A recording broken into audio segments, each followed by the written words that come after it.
Hello my dear students, क्या हाल हैं। I hope आप सब बढ़िया होंगे। मेरे प्यारे बच्चों, कक्षा 12 की सामान्य हिंदी में एक खंडकाव्य पूछा जाता है जिसका नाम है त्यागपति।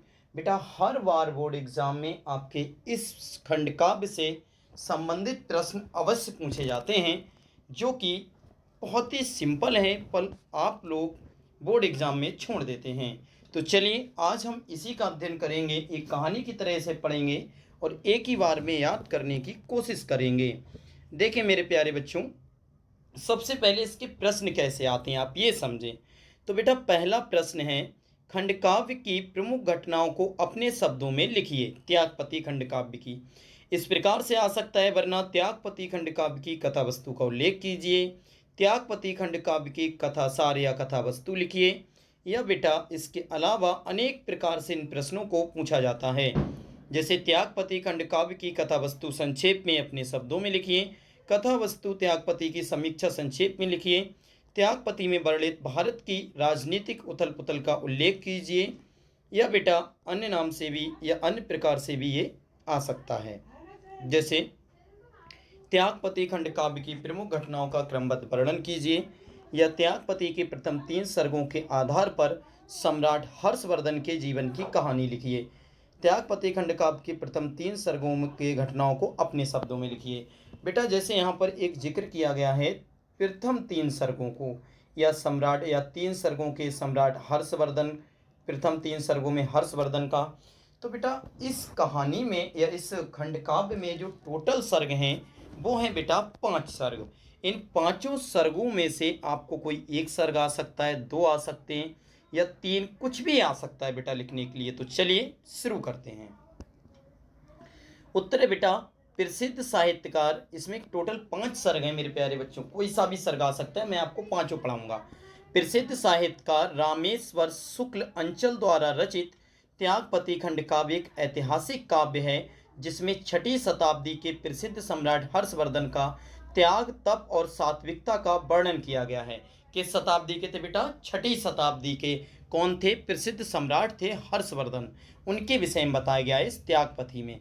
इस खंडकाव्य में कवि ने हर्ष की वीरता का वर्णन किया है बेटा, उनकी बहादुरी का वर्णन किया है। साथ ही भारत की राजनीतिक एकता, संघर्ष और उनके द्वारा विदेशी आक्रमणकारियों को भारत से भगाने का भी वर्णन किया है।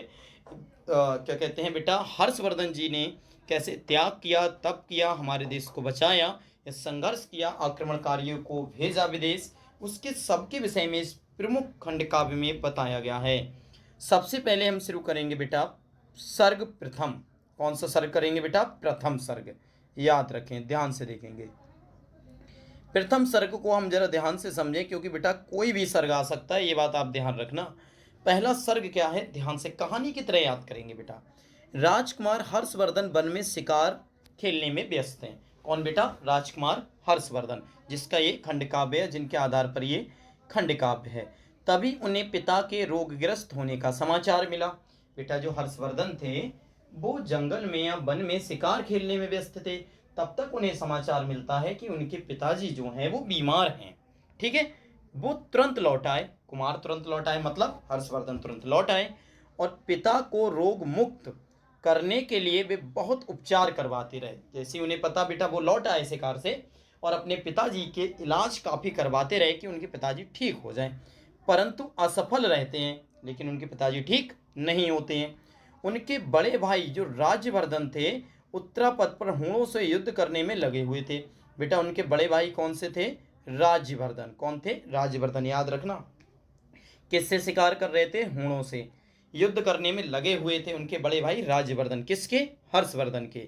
हर्ष ने दूत भेजकर पिता की अस्वस्थता का समाचार पहुंचाया। हर्षवर्धन को तो वो तो लौट ही आए थे, उन्हें पता था पिताजी की तबीयत ठीक नहीं है। उन्होंने क्या काम किया, दूतों को भेजा और कहा था कि जाओ हमारे जो बड़े भाई हैं राज्यवर्धन, उनसे कह देना जो हूणों से युद्ध कर रहे हैं कि पिताजी की तबीयत ठीक नहीं है। समाचार पहुंचाया। उधर उनकी माता ने अपनी पति की अस्वस्थता को बढ़ता हुआ देखकर, ध्यान दे बेटा, उधर उनकी माता ने अपने पति की अस्वस्थता का बढ़ता हुआ देखकर आत्मदाह करने का निश्चय किया। कितनी बेहतरीन बात तो नहीं है, लेकिन कितनी बड़ी बात है बेटा। उनकी माता को, हर्षवर्धन की माता को लगा था कि हमारे पति ठीक ही नहीं होंगे। तो उन्होंने क्या सोचा, अगर मेरे पति ठीक नहीं हुए तो मैं आत्मदाह, आत्महत्या कर लूंगी। सोचो बेटा, पहले ऐसी नारियां होती थी हमारे भारत देश में कि यदि पति नहीं है तो आत्मदाह, आत्महत्या कर लेती थी। तो आत्मदाह करने का निश्चय किया और बहुत समझाने पर भी वह अपने निर्णय पर अडिग रहीं। उन्हें बहुत समझाया पर वो नहीं मानी। पति की मृत्यु से पूर्व ही आत्मदाह कर लिया। बताओ बेटा, पति ठीक हुए ना हुए वो बाद की बात है, उनकी मौत नहीं आई, लेकिन उनसे पहले उनकी माता ने आत्मदाह कर लिया, वो किसी की बात नहीं मानी थी। अगले देखते हैं मेरे प्यारे बच्चों। कुछ समय पश्चात हर्ष के पिता की भी मृत्यु हो गई। कुछ दिनों बाद उनके पिता की भी मृत्यु हो गई। पिता का अंतिम संस्कार करके हर्ष दुखी मन से राजमहल लौट आए। कौन? हर्ष मतलब हर्षवर्धन। तो बेटा यहाँ पर हमारा सर्ग पहला समाप्त हो गया। क्या सीखे इसमें? हर्षवर्धन, मैं फिर मोटा मोटा बता देता हूँ बेटा बहुत साधारण तरीके से। हर्षवर्धन क्या थे? वन में शिकार खेलने गए, तभी उन्हें पता चलता है कि उनके पिताजी की तबीयत ठीक नहीं है। वो तुरंत लौट आते हैं और अपने पिता का इलाज करवाते हैं, लेकिन उनके पिता ठीक ना हो पाते हैं। उधर वो तब तक ये समाचार अपने बड़े भाई राजवर्धन को भेजते हैं, जो हूणों से युद्ध कर रहे थे। किससे युद्ध कर रहे थे बेटा? हूणों से युद्ध कर रहे थे। तो जब उन्हें ये बात पता चलती, समाचार तो भिजवा देते हैं, तब तक उनकी माता को ये लगता है कि हमारे पति ठीक नहीं होंगे, तो वो आत्मदाह करने की सोच लेती हैं। उन्हें सब लोग बहुत समझाते कि आत्मदाह मत करो, लेकिन वो अपनी बात पर अडिग रहती हैं। देखो ना बेटा, अडिग रहती हैं, अडिग रहती हैं। और पति की मृत्यु से पहले ही वह अपने आत्मदाह कर लेती हैं। आत्महत्या नहीं बेटा, आत्मदाह कर लेती हैं। और कुछ दिन बाद पिता की भी, उनके पति मतलब उनकी माता के पति और हर्षवर्धन के पिता की मृत्यु हो जाती है, और वे अपने पिता का अंतिम संस्कार करके कहाँ लौट आते हैं बेटा? राजमहल। ये था पहला सर्ग। बस केवल कहानी की तरह सुनना है और इसी को अपनी भाषा में लिख देना है, अपने शब्दों में लिख देना है। चलिए बेटा देखते हैं अब दूसरा सर्ग क्या है। बहुत ही इंपॉर्टेंट है, याद रखना, कोई भी सर्ग बोर्ड एग्जाम में आ सकता है। यह है बेटा आपका दूसरा सर्ग। दूसरा सर्ग में प्रश्न कैसे बन सकते हैं? त्यागपति खंडकाव्य के द्वितीय सर्ग की कथा वस्तु लिखिए। या अथवा कैसे आ सकती है? त्यागपति खंडकाव्य के द्वितीय सर्ग की कथा वस्तु पर प्रकाश डालिए। देखो ना बेटा, ये सब की सब प्रश्न आए हुए हैं 2017, 14, 18। ये दूसरा सर्ग भी आ सकता है। अब इसमें है क्या, इसको हम विस्तार से समझते हैं बेटा, बहुत अच्छी तरह से, जिससे पूरा की पूरा एक ही बार में समझ में आ जाए। देखो मेरे प्यारे बच्चों, पिता की मृत्यु का समाचार सुन के, वहीं से हुई है कहानी स्टार्ट। पिता की मृत्यु का समाचार सुन के राजवर्धन नगर लौट आते हैं। राजवर्धन कौन? उनके बड़े भाई। माता पिता की मृत्यु से व्याकुल होकर उन्होंने बैराग लेने का निश्चय किया। उन्होंने बैराग लेने का यानी कि घर बार सब छोड़ने का निश्चय किया। उन्हें लगा कि हमारे माता पिता नहीं है तो घर बार सब छोड़ देते हैं, कुछ नहीं रखा है इसमें। परंतु तभी उन्हें समाचार मिलता है, किसे? उन्हें, राजवर्धन को, कि मालव राज ने उनकी छोटी बहन राजश्री को बंदी बना लिया है। हर्षवर्धन और राजवर्धन की एक छोटी बहन थी जिसका नाम था राजश्री। क्या नाम था बेटा? राजश्री। उन्हें समाचार मिलता है कि मालव राज ने उनकी छोटी बहन राजश्री को क्या कर लिया है? बंदी बना लिया है। और उनके जो पति थे गृहवर्मन, उन्हें मार डाला है। पति का क्या नाम था? उनके बहनोई का नाम क्या था बेटा? गृहवर्मन। उन्हें मार डाला है। अब भाई जिसके बहनोई को मार डाला हो तो भाई शांत तो बैठेगा नहीं। यह सुनकर राजवर्धन सब कुछ भूलकर मालव राज को परास्त करने चल पड़ते हैं। भाई राजवर्धन चल पड़ते हैं कि जिसने मेरे बहन के पति को मारा है मैं उसे भी मारूंगा, बदला लेने निकल पड़ते हैं। भाई गौड़ नरेश को हरा देते हैं, भाई उसके नरेश को, राजा को हरा देते हैं। पर गौड़ नरेश धोखे से मार्ग में उनकी हत्या करवा देता है। किसकी हत्या करवा देता है? राजवर्धन, जो हर्षवर्धन के बड़े भाई हैं, हत्या करवा देता है। जब ये सब समाचार हर्षवर्धन को ज्ञात होता है या पता चलता है कि अरे हमारे भाई जो गए थे उन्हें धोखे से रास्ते मरवा दिया, जब इन्हें पता चलता है तो वह विशाल सेना लेकर गौड़ नरेश से युद्ध करने चल पड़ते हैं। गौड़ नरेश से क्या करने चल पड़ते हैं? युद्ध करने। कौन? हर्षवर्धन। परंतु तभी सेनापति से उन्हें अपनी बहन के वन में जाने का समाचार मिलता है। उन्हें ये पता चलता है, जब वो विशाल सेना लेके गौड़ नरेश को परास्त करने निकलते हैं तब पता चलता है उन्हें, कोई बताता है आकर, देव मतलब दूत बताते हैं कि आपकी बहन वन में जा रही हैं। अरे भाई जब वन में जाती हैं तो जिसे सुनकर वह अपनी बहन की खोज करने वन की ओर चल पड़ते हैं। वो सोचते हैं चलो अब जो बहनोई खत्म हुए वो तो हुए, बहन कहाँ जा रही है जंगल में, इसे ही बचाया जाए। तो वो वन में निकल पड़ते हैं। पर वहाँ होता क्या है, वहाँ एक भिक्षु द्वारा यानी भिखारी द्वारा उन्हें राजश्री के आत्मदाह करने की बात पता चलती है। एक भिखारी उन्हें बताता है कि आपकी बहन जो राजश्री हैं वो तो आत्मदाह करने की सोच रही हैं। शीघ्र ही वहाँ पहुंचकर वह अपनी बहन को ऐसा करने से रोक लेते हैं और कन्नौज लौट आते हैं। वह अपनी बहन को लेकर कन्नौज लौट आते हैं। बेटा इतना सा था ये सर्ग नंबर द्वितीय या द्वितीय सर्ग। इसमें आपने क्या सीखा?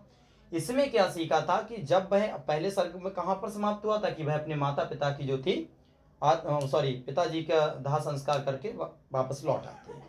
अगले इस लाइन में क्या बताया था कि उनके भाई राजवर्धन भी जब वापस आते हैं और जब उन्हें पता जब घर आते हैं तो देखते हैं कि माता पिता दोनों नहीं रहे, तब वह एक सन्यासी या गृह त्याग करने की सोचते हैं कि अब घर को हम छोड़ देंगे। कोई नहीं, तब तक वो छोड़ने की बात होती, तब तक उन्हें पता चलता है कि उनकी जो छोटी बहन है राजश्री, उन्हें मालव राज ने क्या किया, बंदी बना लिया है। उनके जो पति हैं गृहवर्मन, उन्हें मार डाला है। अब वो सीधे उन्हें परास्त करने के लिए निकल जाते हैं राजवर्धन। वो गौड़ नरेश को परास्त भी करते हैं, हराते भी हैं, लेकिन गौड़ नरेश धोखे से रास्ते में राजवर्धन को मरवा देता है। और जब ये बात गृहवर्मन को पता चलती है तो गृहवर्मन अपने भाई का बदला लेने के लिए विशाल सेना लेकर निकलते हैं। लेकिन तब तक उन्हें रास्ते में पता चलता है कि उनकी बहन जंगल की या वन की तरफ जा रही हैं, तो वो तुरंत अपनी बहन की खोज में वहां से निकल पड़ते हैं। और रास्ते में एक भिक्षु द्वारा उन्हें पता चलता है कि उनकी बहन आत्मदाह करने वाली हैं, जिससे वो टाइम पर पहुंच जाते हैं, अपनी बहन को बचा लेते हैं और उन्हें साथ लेकर कन्नौज लौट आते हैं। बेटा ऐसे ही कहानी की तरह याद करना है, मजा आ रहा है ना? ठीक, अब बढ़ते हैं तृतीय सर्ग की तरफ। अब देखते हैं बेटा तृतीय सर्ग। तो तृतीय सर्ग में मेरे प्यारे बच्चों क्या है, ध्यान से समझेंगे हम। तृतीय सर्ग में क्या है वो ध्यान से समझते हैं। तृतीय सर्ग भी पेपर में आपके बिल्कुल पूछा जा सकता है। त्यागपति खंड काव्य के तृतीय सर्ग की कथा संक्षेप में लिखिए, या त्यागपति के तीसरे सर्ग का कथानक अपने शब्दों में लिखिए। बेटा केवल तीसरा सर्ग भी आ सकता है, याद रखें। दूसरे सर्ग में तो आप देख सकते हैं वह अपनी बहन को बचा कर लिया है। तीसरे में क्या हुआ? इस सर्ग में सम्राट हर्ष की इतिहास प्रसिद्ध दिग्विजय का वर्णन हैगा। तो बेटा इस सर्ग में सम्राट हर्ष की प्रसिद्ध इतिहास प्रसिद्ध दिग्विजय का वर्णन है। 6 वर्षों तक निरंतर युद्ध करते हुए हर्ष ने समस्त उत्तराखंड को जीत लिया। तीसरे सर्ग में क्या बताया गया है बेटा? सम्राट हर्षवर्धन के इतिहास प्रसिद्ध दिग्विजय, इन्होंने कितने युद्ध लड़े थे, कितनी लड़ाइयाँ लड़ी थी और कितनी जीत हासिल करी थी। 6 वर्षों तक निरंतर युद्ध करा था इन्होंने और पूरे उत्तराखंड को जीत लिया था। उन्होंने कश्मीर, मिथिला, बिहार, गौड़, उत्कल, नेपाल, वल्लभी, सोरठ आदि सभी राज्यों को जीत लिया तथा यवन, हूण आदि विदेशी शत्रुओं का नाश करके देश को शक्तिशाली एवं सुगठित राज्य बनाया और अनेक वर्षों तक धर्मपूर्वक शासन किया। तो बेटा तीसरे में क्या है? हर्षवर्धन की वीरता का वर्णन किया गया है। इन्होंने इतिहास के कितने राज्यों को जीता था, कितने विदेशी शत्रुओं को हराया था, उनका नाश किया था और धर्मपूर्वक इस देश में शासन किया था, इसके विषय में इसमें बताया गया है। उनके राज्य में धर्म, संस्कृति और कला की भी पर्याप्त उन्नति हुई।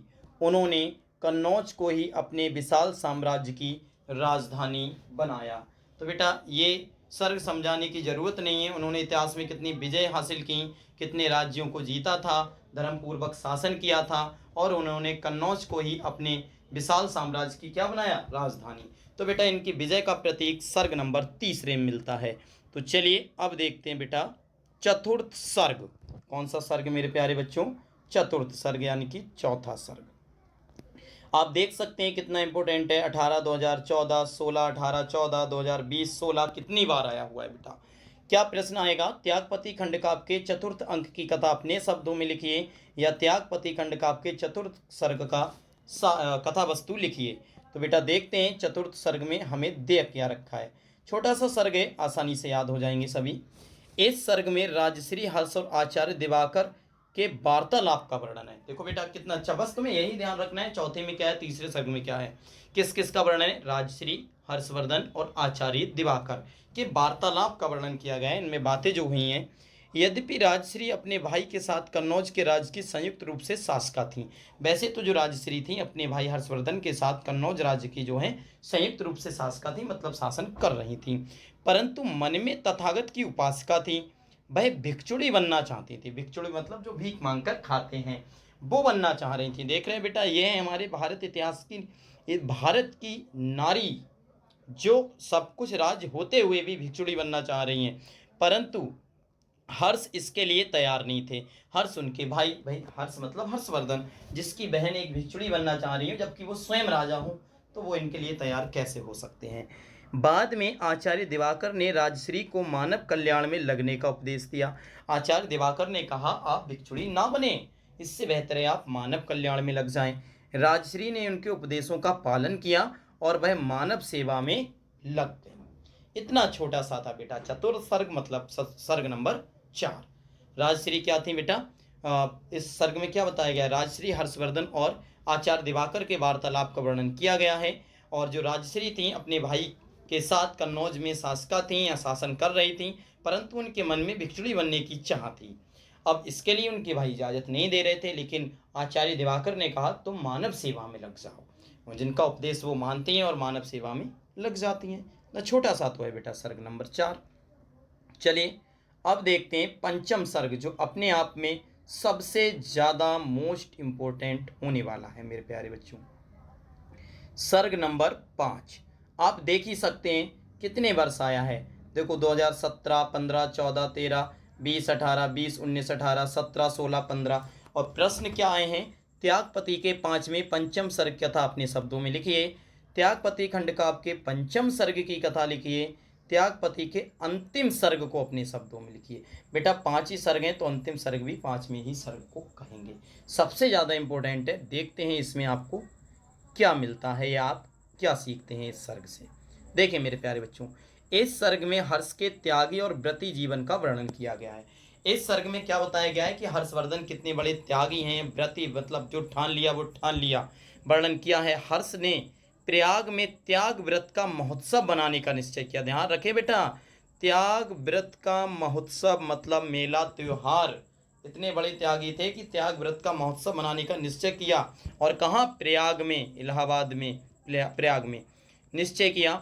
उन्होंने देश के सभी ब्राह्मणों, किन किन को बुलाया, देखें, सभी ब्राह्मणों, श्रमणों, भिक्षुओं, धार्मिक व्यक्तियों आदि को प्रयाग में आने के लिए निमंत्रण दिया और संपूर्ण संचित कोष को दान देने की घोषणा की। संपूर्ण संचित कोष को दान देने की, बेटा जितना उनके पास धन इकट्ठा था सबको दान में देने की बात की है।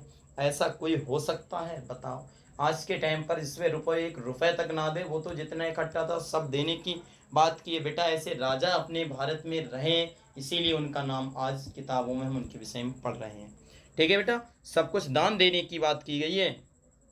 प्रति वर्ष माह के महीने में त्रिवेणी तट पर मेला लगता था। ध्यान दें, प्रति वर्ष माह के महीने में त्रिवेणी तट पर मेला लगता था। इस अवसर पर प्रति 5वें वर्ष, मेला तो हर वर्ष लगता था, लेकिन प्रति 5वें वर्ष हर्षवर्धन अपना सर्वस्व दान कर देते थे। प्रति 5 वर्ष, हर 5वें वर्ष में हर्षवर्धन अपना सब कुछ दान कर देते थे तथा अपनी बहन राजश्री से वस्त्र मांगकर धारण करते थे। बहुत बड़ी बात है बेटा, एक राजा जितना रुपए इकट्ठा करता था 5 साल में, सब कुछ दान दे देता था और अपनी बहन राजश्री से वस्त्र मांग कर पहनता था। धन्य है ऐसे राजा और धन्य है हमारा देश जहाँ ये जन्मे थे। अगले है बेटा, समझ में आता होगा 5वां। इस प्रकार वे एक साधारण व्यक्ति के रूप में अपनी राजधानी लौटते थे। जब वो सब कुछ दान दे देते थे उसके बाद में वह अपनी राजधानी बिल्कुल साधारण वस्त्रों में लौटते थे। और वो भी वस्त्र किससे मांगते थे, अपनी छोटी बहन राजश्री से। इस दान को वे प्रजा ऋण से मुक्ति का नाम देते थे। प्रजा ऋण से मुक्ति का नाम, ध्यान दे कितनी बड़ी बात कह दी बेटा। इस धन को वो कहते थे ये प्रजा का ऋण है हमारे ऊपर, वो हम ऋण चुका रहे हैं भाई साहब, कर्ज, प्रजा का कर्ज। ध्यान दें, इस प्रकार कर्तव्य परायण, त्यागी, परोपकारी, परमवीर महाराज हर्षवर्धन का शासन सब प्रकार से सुखकर तथा कल्याणकारी सिद्ध होता है। जो अपनी प्रजा के लिए इतना सब कुछ सोचे उसका शासन तो कल्याणकारी ही होगा। सम्राट हर्षवर्धन के माध्यम से कवि ने तात्कालीन श्रेष्ठ शासन का उल्लेख करते हुए भारतीय धर्म, राजनीति, संस्कृति और समाज की उन्नति का उत्कृष्ट वर्णन किया है। तो बेटा इसमें उनके सब कुछ त्यागने की बात कही गई है कि कैसे वो राजा थे। ये पूरी उम्मीद है कि आपको ये बहुत अच्छे से 5 सर्ग समझ में आए होंगे। बेटा एक ही बार में याद हो जाना चाहिए और आपको जितना याद रहा ये खंडकाव्य सुनकर आपको जितना याद रहा पांचों सर्गों में, बस ये देखना है पहले में क्या हुआ, दूसरे में क्या हुआ, तीसरे में क्या हुआ, चतुर्थ में क्या हुआ और पंचम में क्या हुआ। तो बेटा यही सब कुछ अगर आपने देख लिया तो आपको पूरे की पूरे नंबर मिलेंगे और सभी आप लिख सकते हैं। ठीक है बेटा, थैंक यू क्लास, मिलते हैं किसी अन्य वीडियो में, तब तक के लिए जय हिंद जय भारत।